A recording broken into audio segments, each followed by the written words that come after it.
And when I think that I might be 99.9% the same as him, I can't even fathom it. So I say that to you. Do we have all these other problems? Is Darfur a tragedy? Do I wish America would adopt sensible climate change regulations? Do I hate the fact that ideologues in the government doctored scientific reports? Do I disagree with 1,000 things that are going on? Absolutely. But it all flows from the idea that we can violate elemental standards of learning and knowledge and reason and even the humanity of our fellow human beings because our differences matter more. That's what makes you worship power over purpose. Our differences matter more.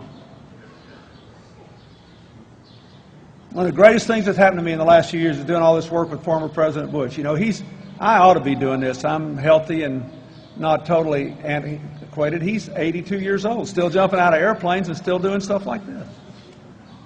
And I love the guy. I'm sorry for all the diehard Democrats in the audience. I just do. And life is all about seeing things new every day. And I'll just close with two stories, one from Asia, one from Africa. And I'm telling you, all the details don't matter as much as this. After George Bush and I did the tsunami, we got so into this disaster work that Kofi Annan asked him to oversee the UN's efforts in Pakistan after the earthquake, which you acknowledged today, and asked me to stay on as the tsunami coordinator for 2 years. So on my next to last trip to Aceh in Indonesia, by far the hardest hit place, 250,000 people killed, I went to one of these refugee camps where in the sweltering heat, several thousand people were still living in tents, highly uncomfortable. And my job was to go there and basically listen to them complain and figure out what to do about it and how to get them out of there more quickly. So every one of these camps elected a camp leader. And when I appeared, I was introduced to my young interpreter, young Indonesian woman, and to the guy who was the camp leader, and his wife and his son. And they smiled, said hello, and then I looked down at this little boy, and I literally could not breathe. I think he's the most beautiful child I ever saw. And I said to my young interpreter, I said, I believe that's the most beautiful boy I ever saw in my life. She said, yes, he's very beautiful. And before the tsunami, he had 9 brothers and sisters.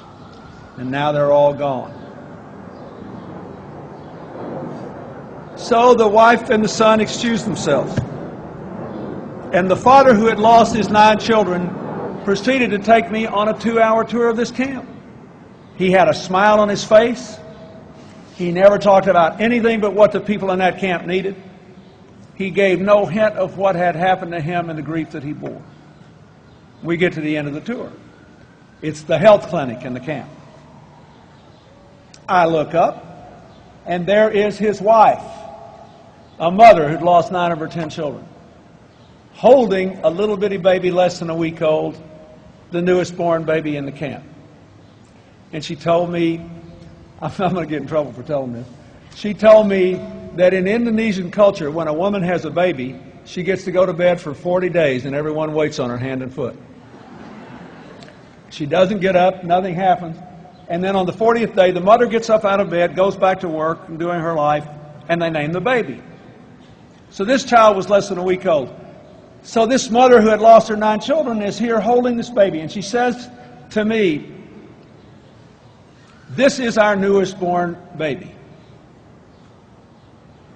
and we want you to name him, little boy. So I looked at her and I said through my interpreter, I said, do you have a name for New Beginning? And she explained, and the woman said something back, and the interpreter said, yes, luckily for you, in Indonesian, the word for dawn is a boy's name.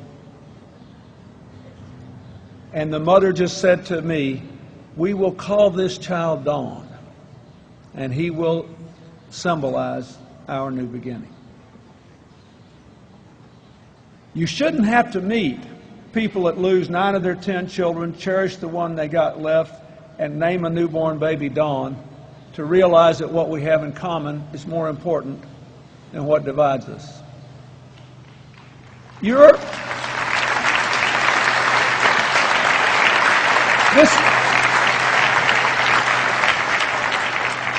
And I leave you with this thought.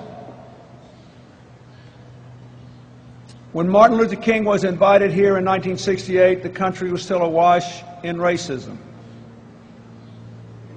The next decade, it was awash in sexism, and after that, in homophobia. And occasionally, those things rear their ugly head along the way. But by and large, nobody in this class is going to carry those chains around through life. But nobody gets out for free, and everyone has temptations. The great temptation for all of you is to believe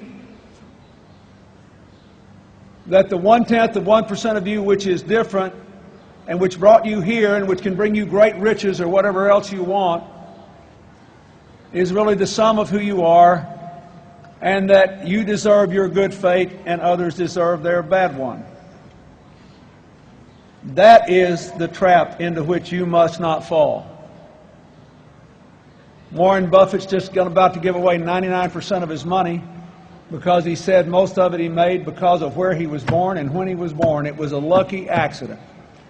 And his work was rewarded in this time and place more richly than the work of teachers and police officers and nurses and doctors and people who cared for those who deserved to be cared for. So he's just going to give it away.